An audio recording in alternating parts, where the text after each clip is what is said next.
सोचिए अगर मैं कहूं कि दुनिया की सबसे बड़ी और जटिल राजनीतिक समस्या का समाधान किसी इंसान ने नहीं खोजा है, बल्कि 19 अलग-अलग एआई मॉडल्स ने आपस में लंबी बहस करके निकाला है।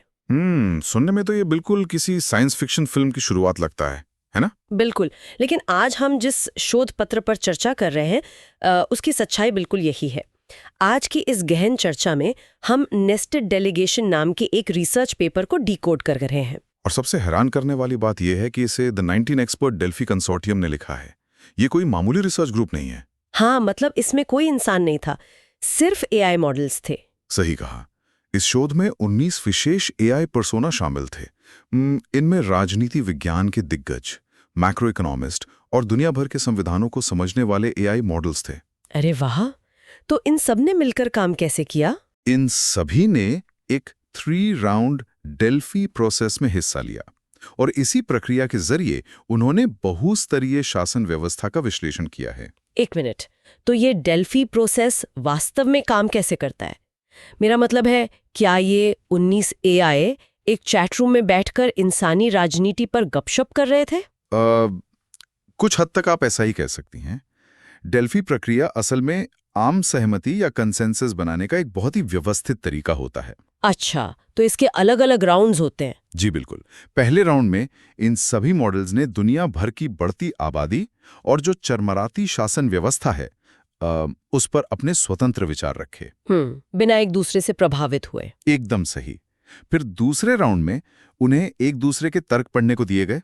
यहीं पर असली बहस शुरू हुई। मतलब एआई ने एक दूसरे की गलतियां निकाली? हाँ, जैसे एआई इकोनॉमिस्ट ने एआई पॉलिटिकल साइंटिस्ट के तर्कों में कमियां निकाली और फिर तीसरे राउंड में जाकर वे एक अंतिम समाधान पर सहमत हुए। और उनका फोकस किस बात पर था?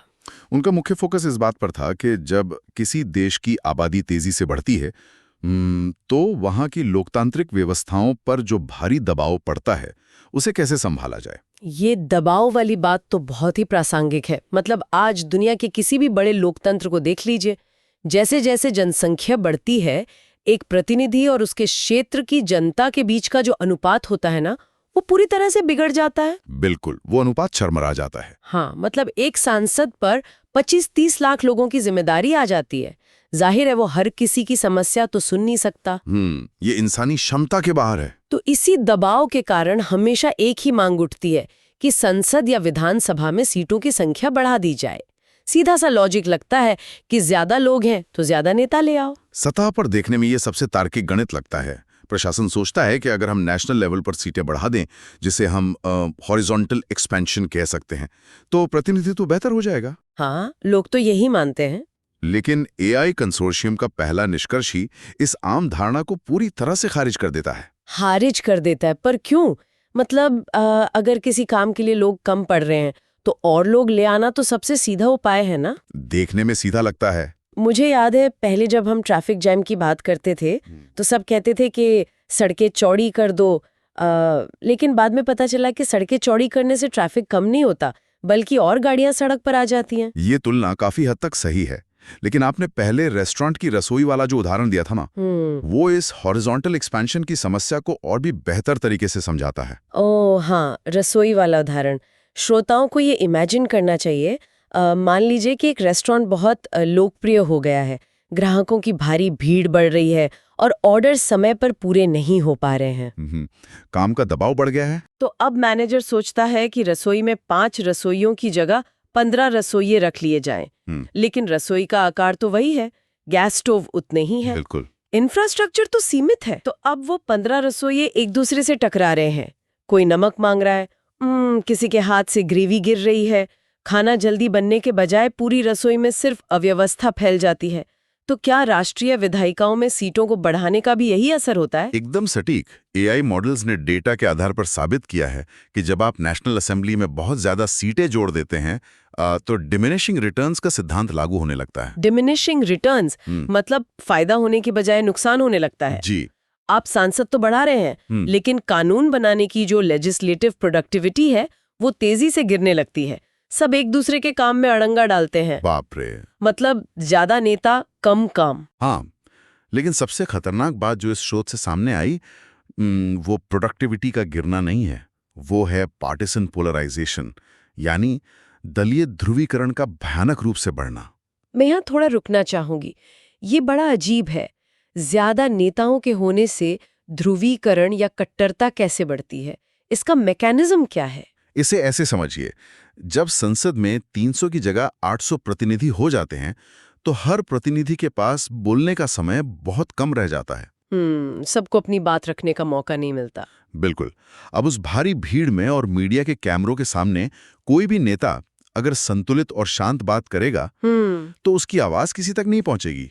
अच्छा, तो उन्हें ध्यान खींचने के लिए कुछ अलग करना पड़ता है? हाँ, अपनी पहचान बनाने और अपने क्षेत्र के वोटर्स का ध्यान खींचने के लिए उन्हें मजबूरन अपनी पार्टी की विचारधारा के चरम सिरों पर जाना पड़ता है।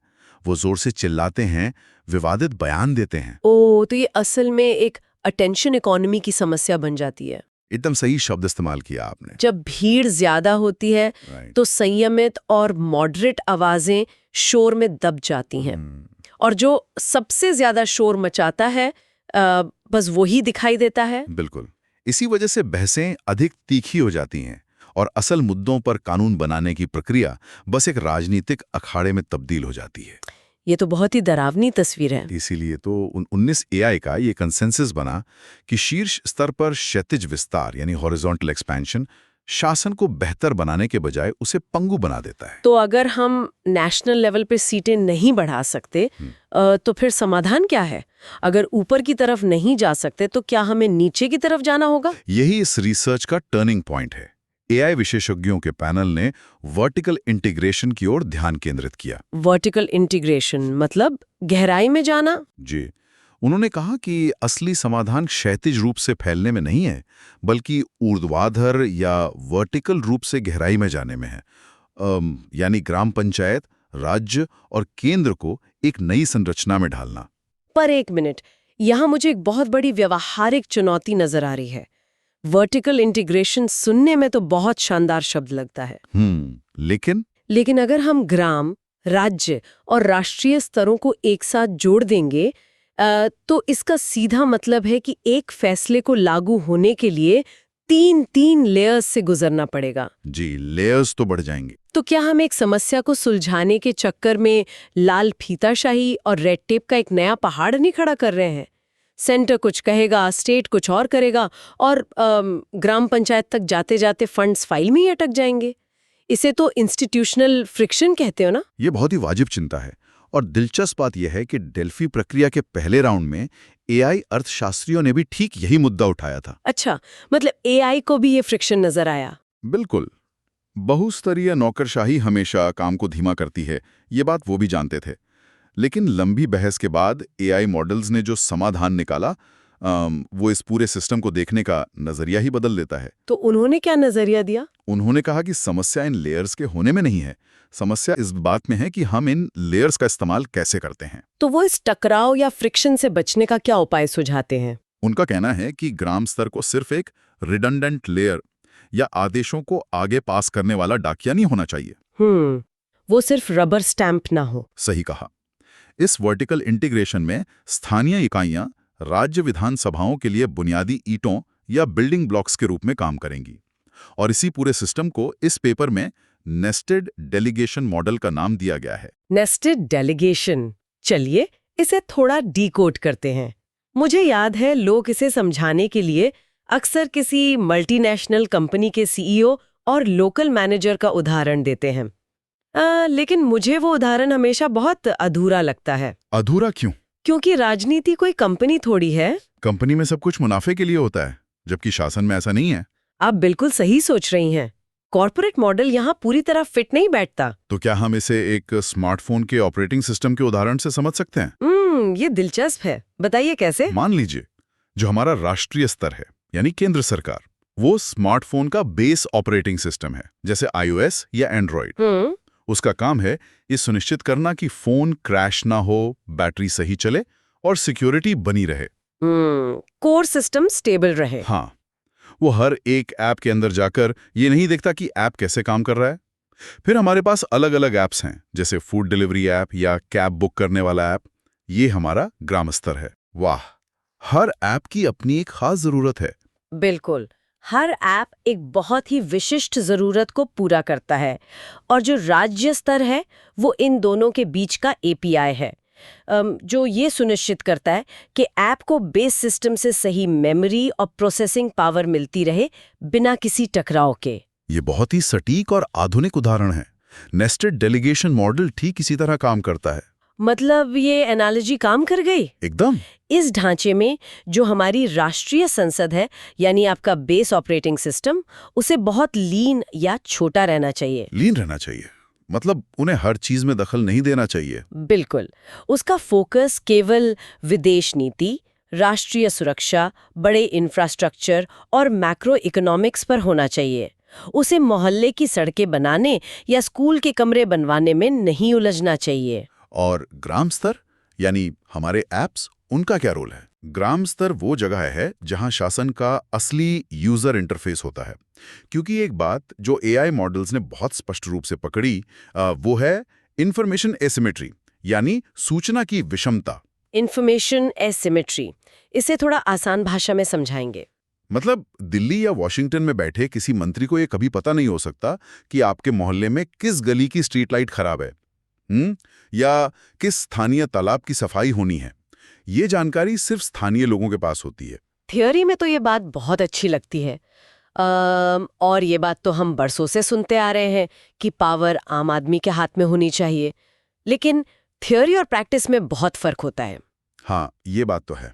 तो क्या इस रिसर्च पेपर में इस बात का कोई ठोस सैद्धांतिक आधार दिया गया है कि लोग वास्तव में बिना किसी बड़े नेता के अपना काम खुद कर सकते हैं? बिल्कुल दिया गया है। एआई पर्सोना ने हवा में बात नहीं की है। उन्होंने नोबेल पुरस्कार विजेता एलिनोर ओस्ट्रॉम के कलेक्टिव एक्शन के सिद्धांत को इस मॉडल का आधार बनाया है। एलिनोर ओस्ट्रोम के बारे में पढ़ा है। हाँ, तो एक बहुत पुरानी धारणा थी जिसे ट्रेजेडी ऑफ द कॉमन्स कहा जाता था। इसका मानना था कि अगर लोगों के हाथ में कोई साझा संसाधन दे दिया जाए, जैसे कोई जंगल या तालाब, तो लोग स्वार्थ में उसे बर्बाद कर देंगे। यही थ्योरी थी ना? एकदम सही। इसीलिए हमेशा ये माना जाता था कि एक कड़क केंद्रीय सत्ता की जरूरत होती थी। लेकिन ऑस्ट्रॉम ने दुनिया भर के सैकड़ों गांवों का जमीनी अध्ययन किया और ये साबित किया कि ये धारणा पूरी तरह गलत है। मतलब ऑस्ट्रॉम ने ये दिखाया कि स्थानीय लोग ज्यादा जिम्मेदार होते हैं अपने संसाधनों को लेकर। हाँ, लेकिन एक शर्त के साथ।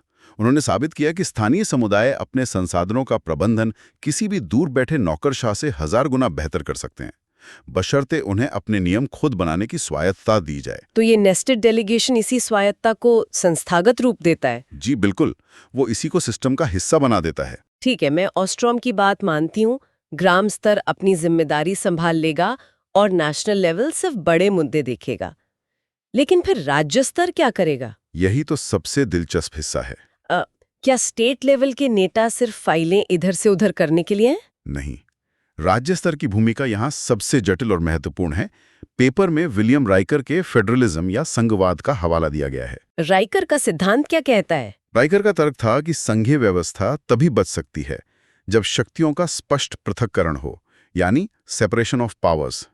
नेस्टेड डेलीगेशन के तहत राज्य स्तर के प्रतिनिधि कोई अलग नीति निर्माता नहीं है। तो वो क्या है? वो मध्यस्थ या रिसोर्स एलोकेटर हैं। उनका काम ये देखना है कि ग्राम स्तर से जो डेटा आ रहा है कि कहाँ सड़क बननी है, कहाँ पानी की कमी है, उसके आधार पर राष्ट्रीय संसाधनों को कितनी तेजी से वहां पहुंचाया जाए। पर एक बात सोचिए, राइकर तो 60 के दशक की बात करते थे, लेकिन आज के इस डेटा ड्रिवन जमाने में जहां हर चीज सेंट्रलाइज्ड हो रही है, क्या शक्तियों के पृथक्करण का ये सिद्धांत काम करेगा? आप ऐसा क्यों सोच रही हैं? मेरा मतलब है, अगर सेंटर के पास सारा डेटा सीधे डिजिटल तरीके से आ सकता है, तो उसे स्टेट या ग्राम पंचायत के बीच में क्या जरूरत है? वो सीधे काम कर सकते हैं ना? ये एक शानदार सवाल है और यहीं पर नेस्टेड डेलीगेशन का असली महत्व सामने आता है। सेंटर के पास अगर सारा डेटा आ भी जाए तो वो कॉग्निटिव ओवरलोड का शिकार हो जाएगा। कॉग्निटिव ओवरलोड मतलब सूचनाओं की बाढ़? बिल्कुल। एक छोटी नेशनल असेंबली एक ही समय में युद्ध की रणनीति और किसी गांव की नाली के निर्माण पर एक साथ फोकस नहीं कर सकती। सिस्टम क्रैश कर जाएगा। इसीलिए राइकर का सिद्धांत आज ज्यादा प्रासंगिक है, ताकि केंद्र ओवरलोड ना हो और गांव उपेक्षित ना रहें। ये बात तो काफी तर्कसंगत लगती है। लेकिन अब मैं इस पूरी रिसर्च के उस हिस्से पर आना चाहती हूँ जो मुझे सबसे ज्यादा खटक रहा है। बताइए क्या खटक रहा है। देखिए, कागज पर तो ये सब बहुत बढ़िया है। ऑस्ट्रम के सिद्धांत, स्मार्टफोन का ऑपरेटिंग सिस्टम, सब परफेक्ट है।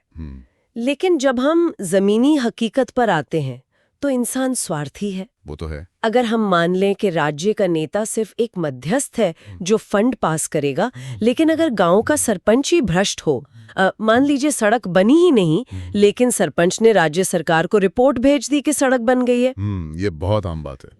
तो ये तो सीधे सीधे गार्बेज इन गार्बेज आउट वाली समस्या है।